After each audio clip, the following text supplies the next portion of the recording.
Death doesn't always arrive with violence. Sometimes it comes quietly. That morning, in the dry heart of the wilderness, the baby elephant walked straight into his mother. Not because he was careless, but because he could no longer see her. An illness had taken his eyes in a matter of days.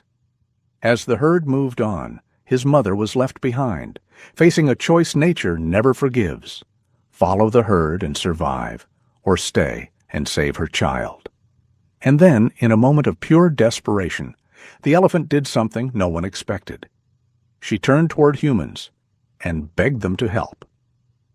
The morning sun rose slowly over Savannah Ridge, spilling pale gold across the dry grass and scattered mesquite trees. For most of the herd, it was an ordinary day, another careful search for water, another measured step through a land that never forgave mistakes. For Grace and her calf, Noah, it was the day the world began to slip out of focus. Noah had always been curious. At barely 9 months old, he followed his mother with an energy that made the older elephants grunt in quiet irritation. He touched everything with his trunk: rocks warmed by the sun, cracked bark, drifting leaves carried by the wind. Grace watched him constantly, her massive body always angled just enough to shield him from danger. In a place like Savannah Ridge, vigilance was not a habit. It was survival. That morning, Noah stopped short. Grace felt it before she saw it, the sudden absence of movement beside her front leg. She turned her head and found Noah standing still, his trunk lifted uncertainly, swaying as if he were listening for something that should have been there. When he took a step forward, he bumped clumsily into her shoulder. It was a small thing, too small perhaps for panic. Calves stumbled, calves misjudged distance. Grace nudged him gently with her trunk, a reassuring touch meant to guide him back into rhythm. Noah answered with a soft rumble, but it lacked its usual confidence. As the ati of his son climbed higher, the behavior repeated. Noah rubbed his face against Grace's leg, then against the dusty ground. His eyes were wet, blinking too often, avoiding the light. Grace responded the only way she knew how. She pulled loose soil over her trunk and brushed it across Noah's face, coating his skin with cooling earth. In the wild, dust was medicine. Shade was medicine. A mother's presence was medicine. For a few hours it seemed to help. From a low ridge several hundred yards away, Emily Carter raised her binoculars. She had been a wildlife ranger at Savannah Ridge for 3 years, long enough to recognize Grace immediately. The elephant was known among the staff, large, solitary, cautious to a fault. Grace avoided human structures, avoided vehicles, avoided sound. She was exactly the kind of elephant conservation programs depended on: resilient, adaptable, and fiercely independent. Emily lowered the binoculars slowly. Something was off? The calf's movements were wrong, too hesitant, too uncertain. Emily made a note in her field log, careful with her words. Possible eye irritation. Monitoring recommended. Experience had taught her not to jump to conclusions. Intervening too early could do more harm than good, especially with a mother as defensive as Grace. By midday, the heat settled heavy and unmoving. The herd rested in scattered shade. Noah tried to follow Grace as she shifted position, but he misjudged the distance and walked directly into a fallen branch. The sound, sharp, dry, unmistakable, cut through the stillness. Grace froze. Noah stumbled back, startled, trumpeting in confusion. Grace moved instantly, stepping between him and the branch, her body a living wall. She touched his face again, more urgently now, tracing the edges of his eyes with her trunk. The skin around them felt warmer than it should have. That was when Grace understood. Not with thought, not with language, but with something older and deeper. Noah was no longer seeing the world the way he had yesterday. The shapes were blurring. The light was wrong. The path that had always led him safely to her side was no longer clear. Across the ridge, Emily felt a tightening in her chest she couldn't explain. She watched Grace stand perfectly still, her trunk resting against her calf's face, her head lowered in a posture that looked uncomfortably like fear. Emily reached for her radio but stopped herself. Wildlife rescue protocols were strict. Observation came first. Intervention came later, if later came at all. But as Grace turned, guiding Noah away from the light and deeper into the thin shade, one thing became undeniable. This was not a scrape. This was not dust. This was the beginning of something that dust, shade, and instinct alone would not fix. And somewhere between the quiet steps of a mother elephant and the careful notes of a ranger trained in wildlife conservation and animal rescue, a clock had started ticking, one that neither of them could see, but both would soon feel.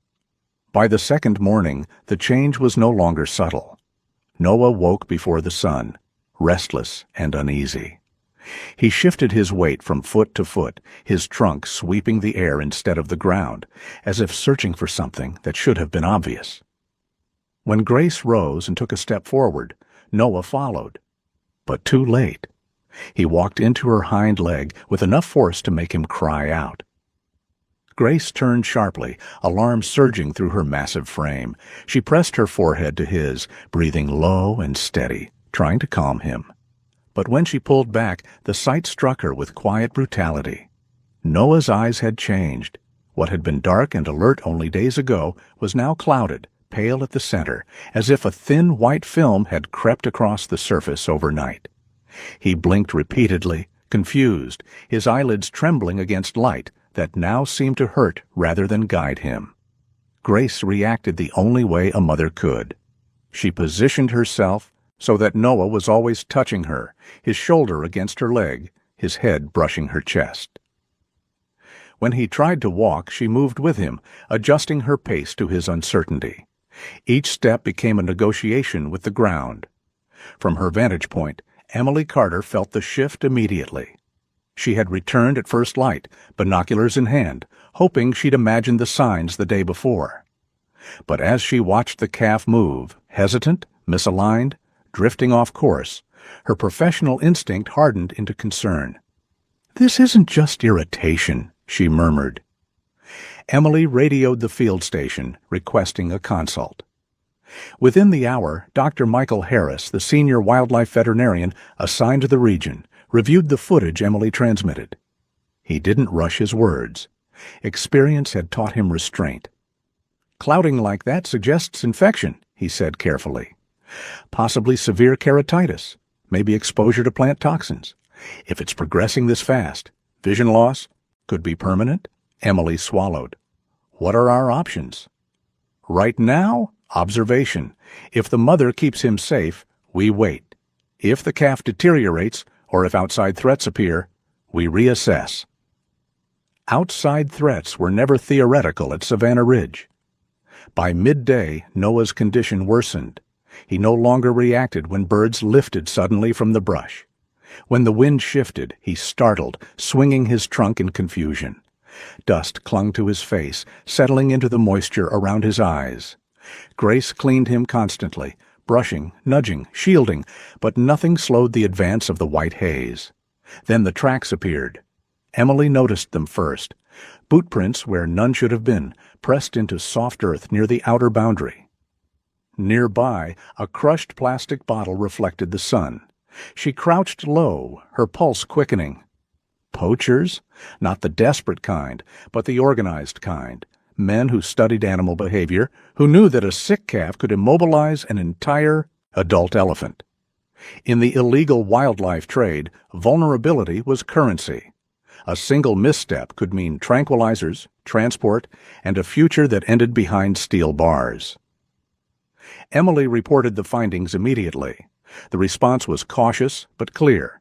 Increase surveillance. Avoid spooking the animals. Prepare emergency protocols. Funding for such operations was always tight, dependent on wildlife conservation grants, non-profit donations, and public support that ebbed with headlines and time. Grace sensed the danger long before she saw it. The forest carried unfamiliar smells: metal, fuel, human sweat. Her posture changed, her movements growing tighter, more deliberate.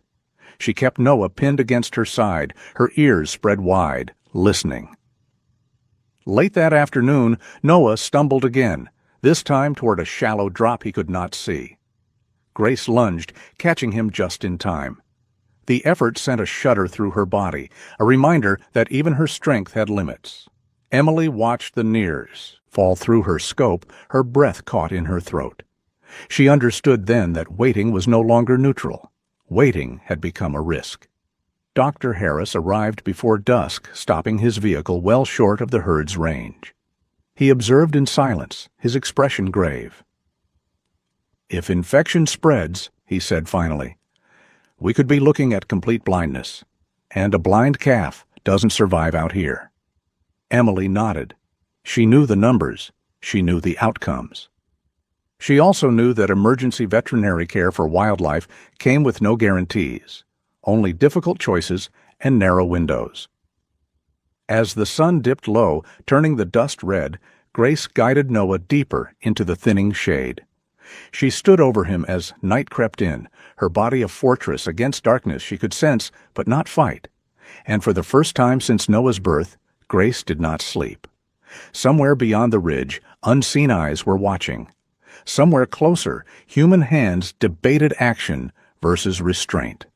And between them, a mother elephant stood guard over a calf whose world had gone frighteningly, irrevocably dim. The illness had taken hold. And it was not finished. The decision to move came quietly, the way it always did. There was no announcement, no signal obvious to an outsider. The herd simply began to shift, one body turning, then another, drawn by memory and necessity toward water that still existed somewhere beyond the ridge. The ground here had dried too quickly this year. What little forage remained was thinning by the day. Staying was not an option. Grace felt the change ripple through the group before Noah did. She stepped forward when the first adults moved, guiding Noah by touch and sound. He followed at once, trusting her completely, but his steps were uneven. He drifted left, then right, his feet searching for certainty that was no longer there. After only a few yards, he tripped over a shallow rock shelf and went down hard, crying out in panic. The herd did not stop. Grace rushed back to him, lifting him with her trunk, pushing him upright with a strength sharpened by fear. She rumbled low, urging him forward again. Noah tried. He truly did. But the world refused to align. Shadows meant nothing to him now. Distance had become a lie. The gap between Grace and the others widened. From the ridge, Emily Carter saw it unfolding and felt the helpless frustration that every ranger eventually learns to carry. She knew the rule as well as anyone. A herd could not wait for weakness. In the wild, survival favored momentum. Falling behind was not cruelty, it was biology. But watching it happen never got easier. The matriarch paused once, just long enough to look back. Her gaze rested on Grace and the struggling calf, then shifted toward the horizon. The choice was already made. With a soft, final rumble, the herd continued on. Grace stood frozen. The sounds of the group faded, footsteps dulling, calls thinning, until the wind carried nothing but emptiness. The silence that followed, felt heavier than any noise. Noah pressed against her leg, confused, sensing the absence without understanding it. Grace could have followed. If she left Noah behind, if she trusted the brutal arithmetic of nature, she might still reach water. She might survive to bear another calf one day. It was the kind of calculation evolution had rewarded for thousands of years. Instead, Grace stepped in front of Noah and stopped. She angled her body to block the sun, the wind, the open space where the herd had been. Her ears spread wide, listening not for her kin but for danger. Noah leaned into her, breathing fast, his trunk clutching her skin like an anchor. Emily lowered her binoculars, her throat tight. "She's staying," she whispered, though no one was there to hear her.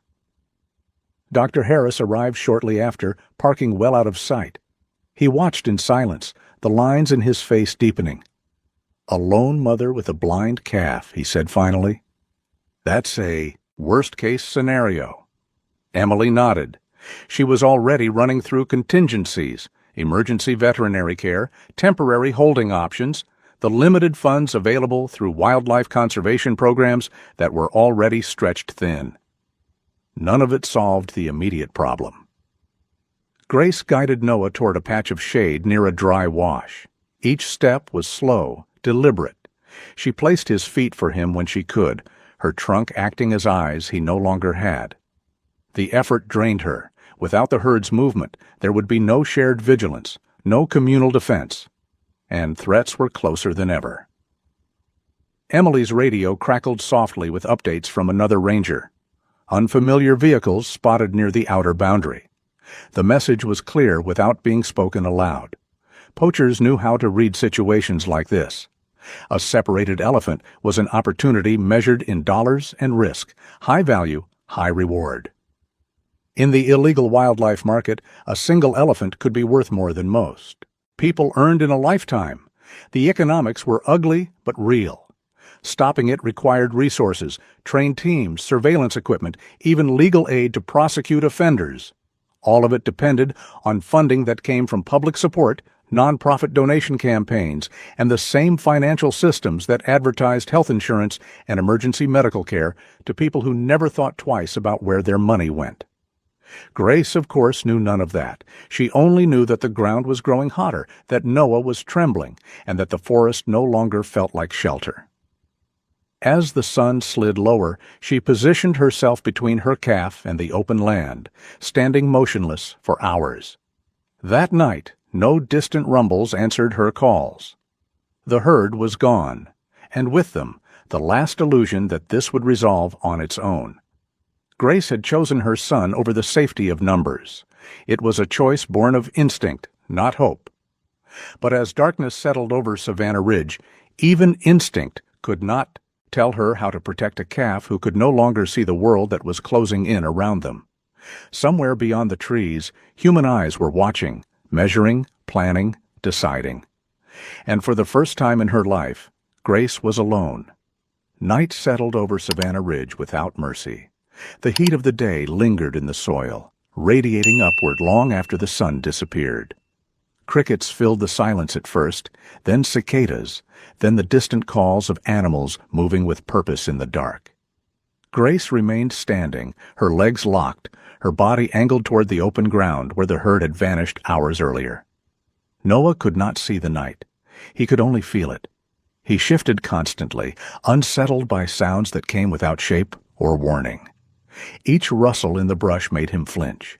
Each gust of wind sent his trunk reaching blindly for his mother.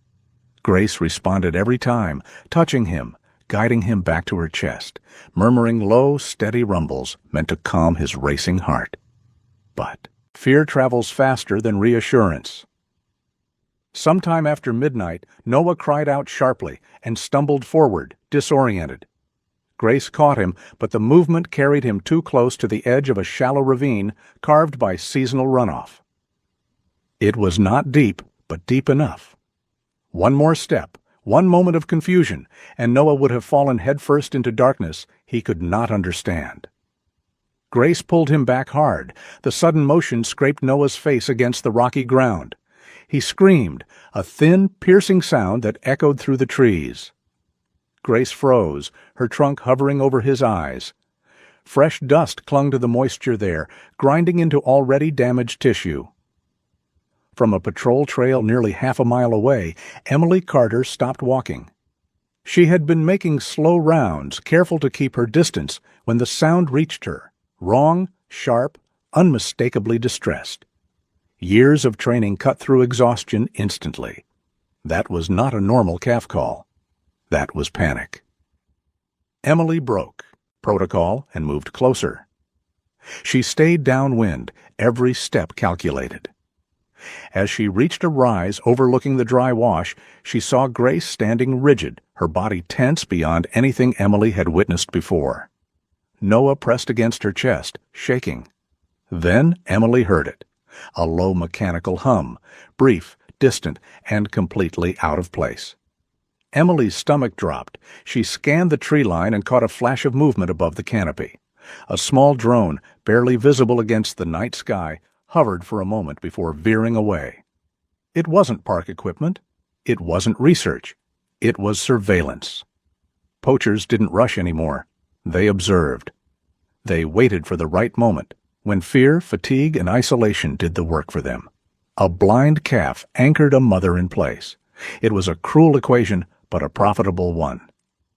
Emily backed away silently and radioed for immediate support.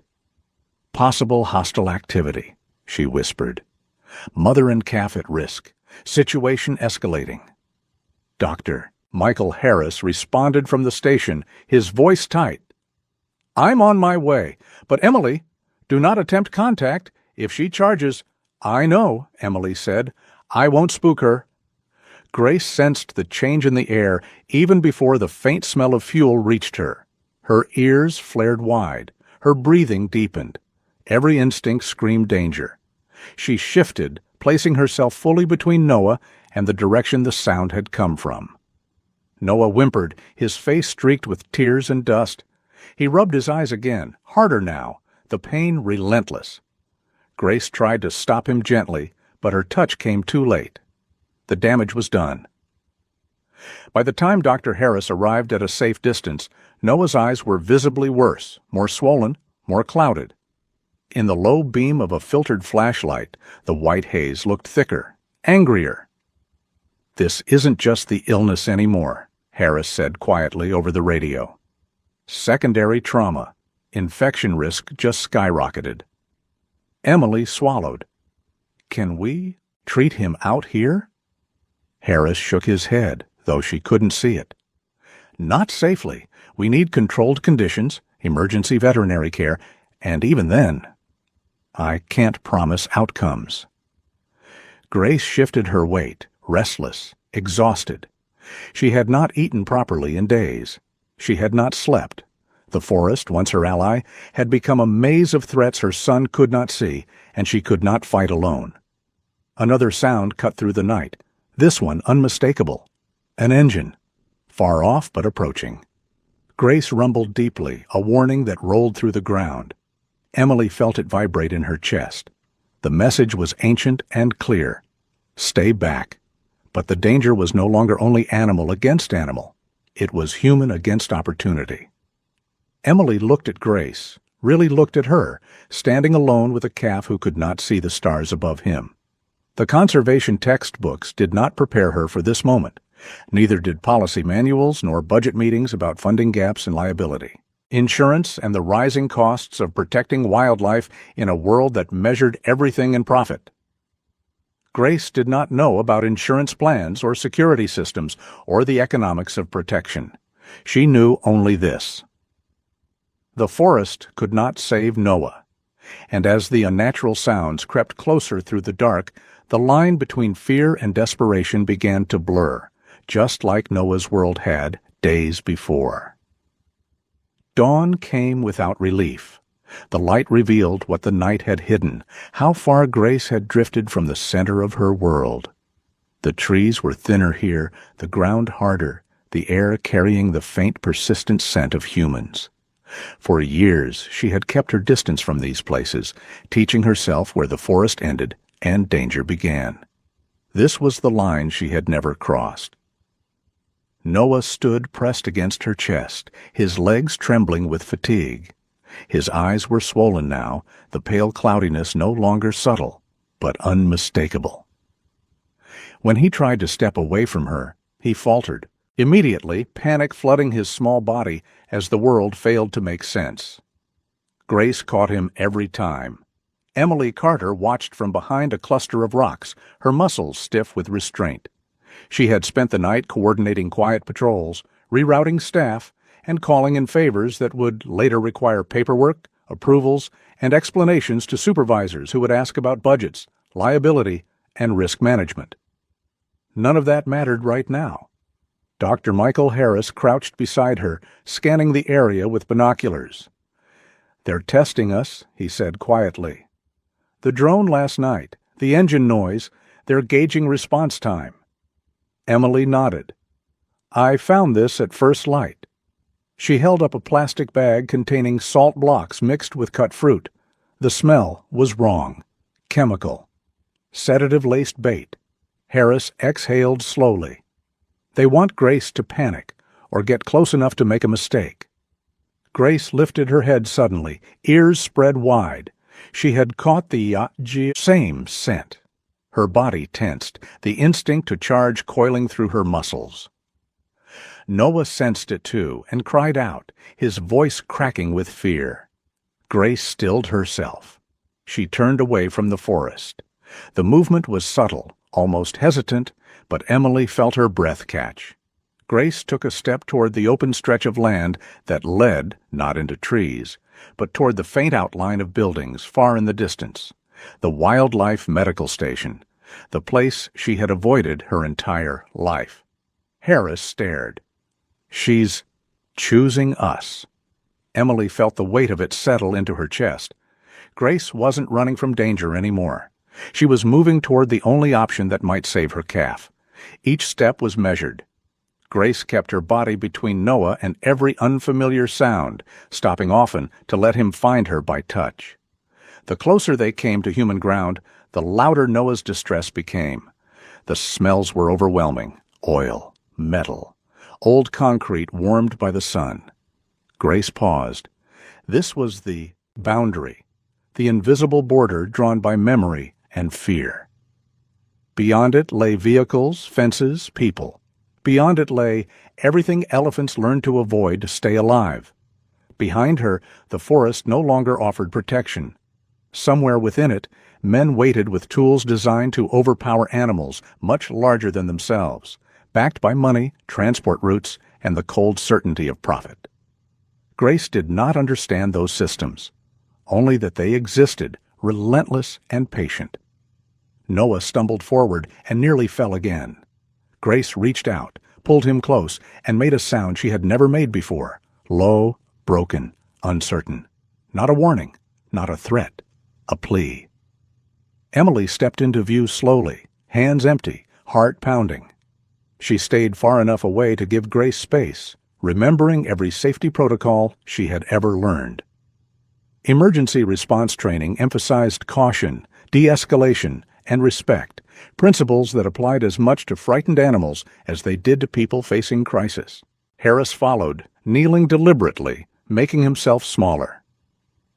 "Easy," he murmured, though Grace could not understand his words. "We're not here to take him."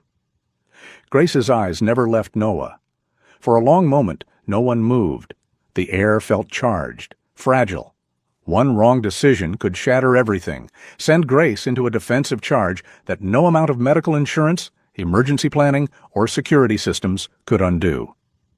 Then Grace did the unthinkable. She nudged Noah forward, just enough to put space between them, then stepped back, not retreating, yielding. Emily felt tears sting her eyes.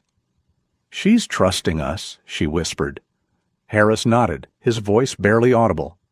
"She's asking." Behind them, the station's buildings stood quiet, symbols of human intervention, of veterinary medicine funded by grants, donations, and long nights of paperwork most people never saw. They were imperfect, underfunded, bound by rules and risk assessments. But they were here.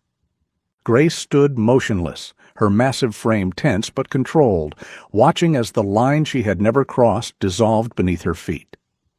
She did not know if this choice would save Noah.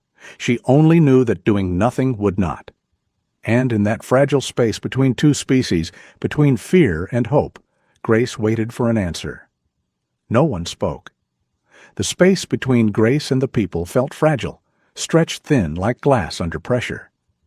Noah stood just ahead of his mother now, his small body swaying, unsure of where she was unless he could feel her breath on his skin.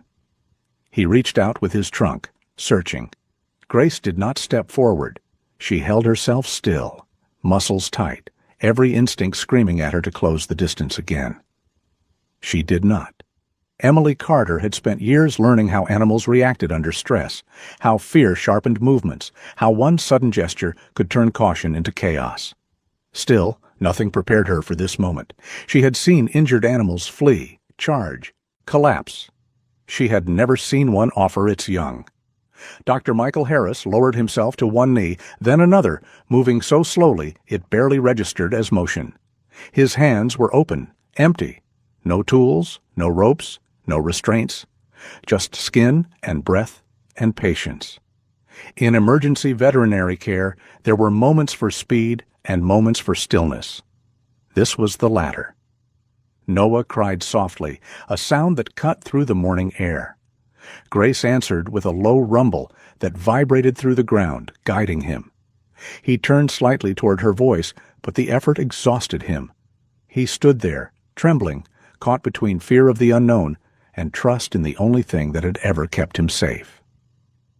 Emily felt her pulse in her ears. She was acutely aware of everything that could go wrong. Liability reports, injury risks, the kind of incident reviews that ended careers and shut down programs already struggling for funding. Wildlife protection depended on grants, public donations, and insurance.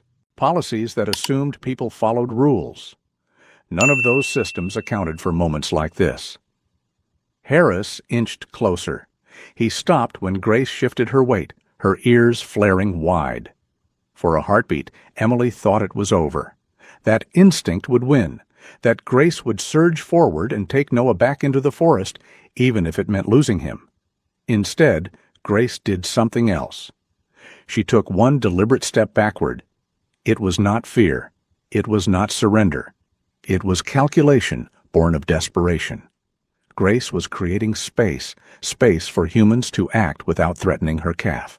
Space for a possibility she did not understand, but could no longer ignore. Emily felt her chest tighten. "She's giving us permission," she whispered, though the words felt inadequate.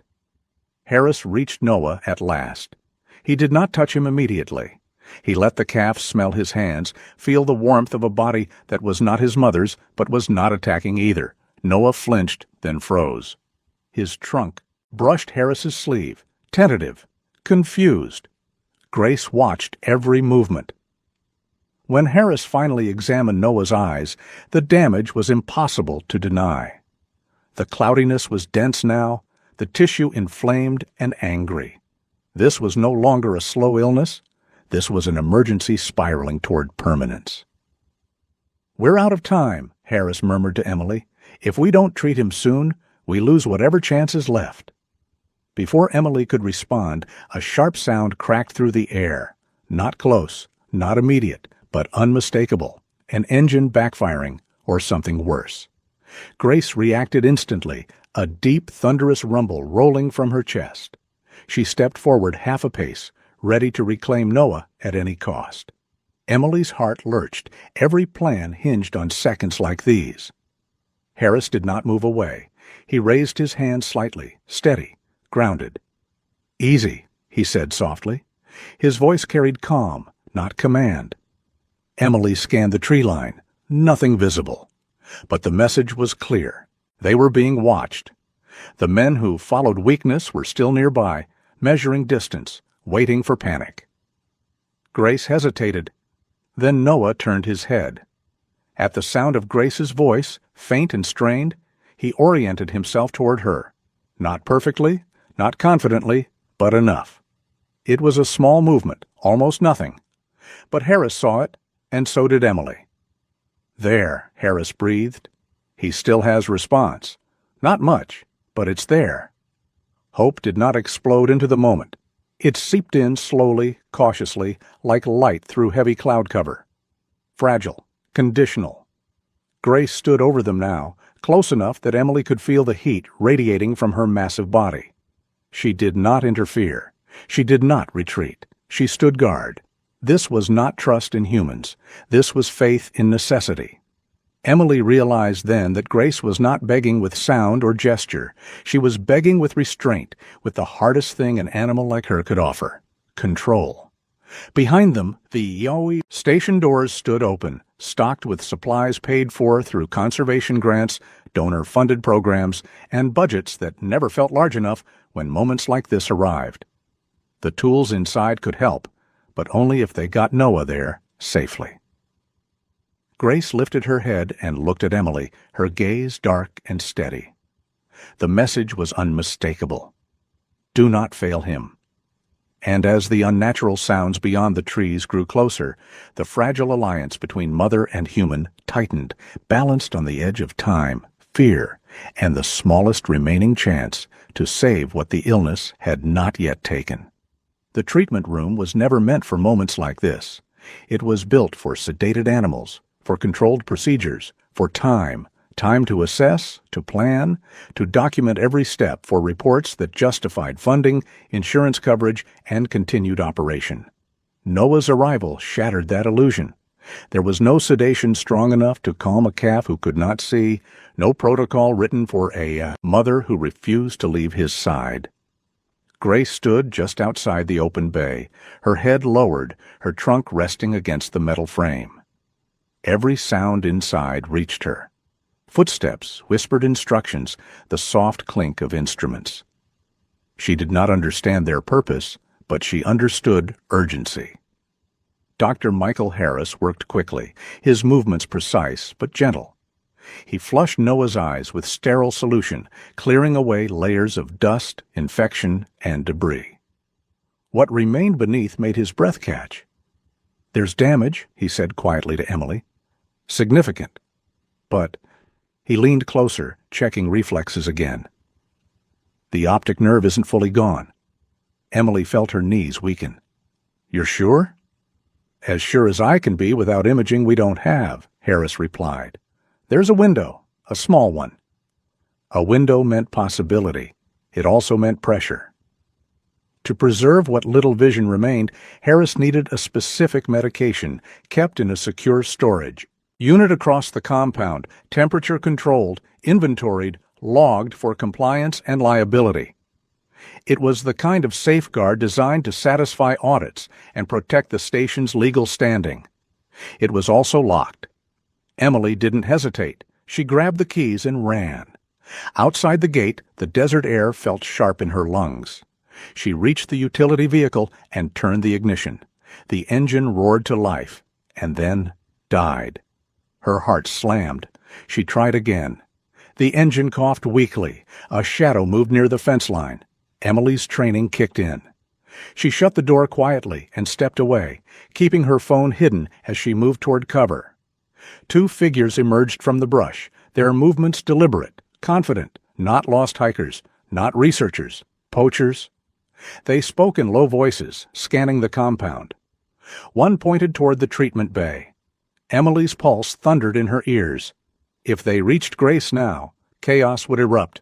Noah would be lost. She slipped around the far side of the building, calling for backup in a whisper. Time stretched painfully thin. Every second that passed narrowed Noah's chances. Inside, Grace shifted restlessly. She sensed the change before anyone spoke, the tightening of the air, the way Harris's voice sharpened as he worked. Noah whimpered, his body exhausted from pain and fear.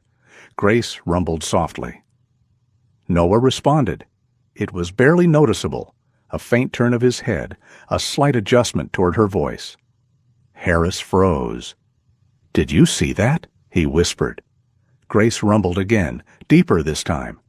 Noah turned again, not accurately, not confidently, but deliberately.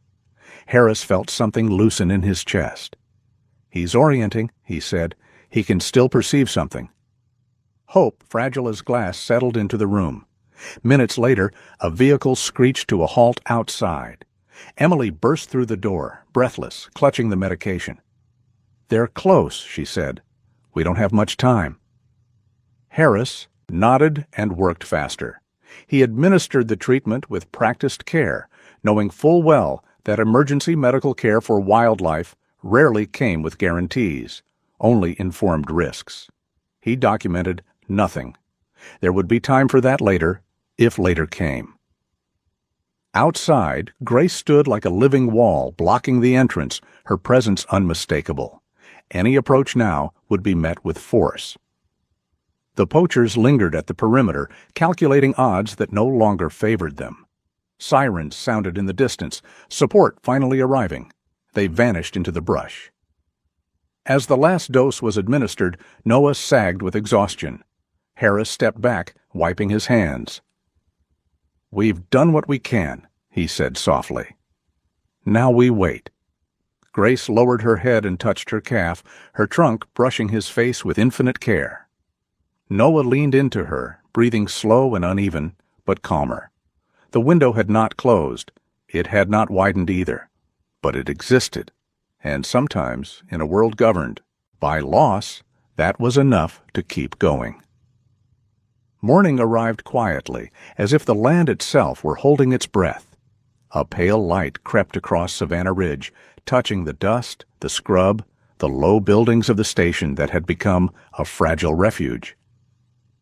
Inside the treatment bay, Noah lay on a thick bed of straw, his breathing slow and shallow. The worst of the infection had been stopped. The fever had broken during the night. By every medical definition that mattered, his life had been saved. But survival was not the same as restoration. Dr. Michael Harris watched the calf carefully as the hours passed. He tested reflexes again, gently, methodically. Noah responded, sometimes. He turned toward sound more than light. His eyes opened, but the world they received was fractured, incomplete. The illness had taken something that medicine could not fully return. We stabilized him, Harris said quietly to Emily Carter. But his vision, it's limited. He'll see shadows, movement, maybe light and dark, not detail. Emily nodded, absorbing the words. She had learned over years in conservation that success was often measured in fractions. In what did not happen, in lives that continued, altered, but present. Outside, Grace stood waiting. She had not left the bay all night. She had not eaten. Her body showed the cost of vigilance, skin drawn tight, movements slower now, the deep fatigue of a mother who had held herself together through fear, hunger, and restraint. When Harris finally stepped aside and allowed her closer, she moved with reverent care. Grace touched Noah first with her trunk, tracing his outline as if memorizing him anew. Noah stirred, then turned his head slightly at the familiar vibration of her breath. He did not look at her, not really, but he leaned toward her, certain in a way that sight no longer required. Grace rumbled softly. Noah answered. It was enough. By late morning, activity stirred beyond the fence. Rangers documented the Itatei night's events. Reports would be filed about trespassing, attempted poaching, emergency intervention. There would be meetings later about funding gaps, about improving security systems, about whether additional surveillance equipment could be justified under the current budget. The language of prevention was always careful, always tied to costs, grants, and approvals. None of that reached Grace. She felt only the ground beneath her feet and the warmth of her calf beside her. When the gates finally opened, she hesitated. The forest waited beyond, unchanged, indifferent, still dangerous. Harris spoke gently, though he knew she could not understand the words. He won't keep up with a herd, he said, more to himself than anyone else. Not yet. Maybe never. Emily swallowed hard. What happens now? Grace answered in her own way. She did not rush forward. She did not retreat. She stood, weighing a world she could no longer trust against a son who depended on her more than ever. Then, slowly, she guided Noah toward the edge of the compound, keeping him close, teaching him again how to move, how to listen, how to feel, how to pause before every step. They did not rejoin the herd that day. They moved into a quieter stretch of land near the protected boundary, an area that rangers would monitor closely in the weeks ahead. It was not freedom as nature once defined it. It was something narrower, more fragile, but safer. As they disappeared into the brush, Emily felt the familiar ache of unresolved endings. Noah would live, but he would live differently. Grace would protect him longer than most mothers ever could, at a cost to her own strength. The illness had taken Noah's eyes. It had not taken his life. It had not taken his mother. That was the truth, plain, uneven, and heavy with consequence. No triumphant music followed them. No perfect recovery waited ahead. Just a long road shaped by adaptation, vigilance, and the quiet resilience that rarely, made headlines or justified expense reports or inspired generous donations. Grace stopped once at the tree line and turned her head, as if listening for something behind her. Then she moved on, guiding her son by sound and touch into a future neither of them had chosen. The forest closed around them, and in its silence lived the understanding that some endings are not happy, not whole, but still worth fighting for. Some stories don't end with answers. They end with a question. Did Grace make the right choice by trusting humans? Or should she have followed the herd and let nature decide? If this story touched you, leave a simple comment below. Just type 1 if you believe the mother did everything she could, or type 0 if you think the outcome was too high a price to pay. Your voice matters more than you think, and if you want to follow more true, emotional stories about animals, survival, and the choices that change lives, subscribe to this channel. We're just getting started. The next story is already waiting.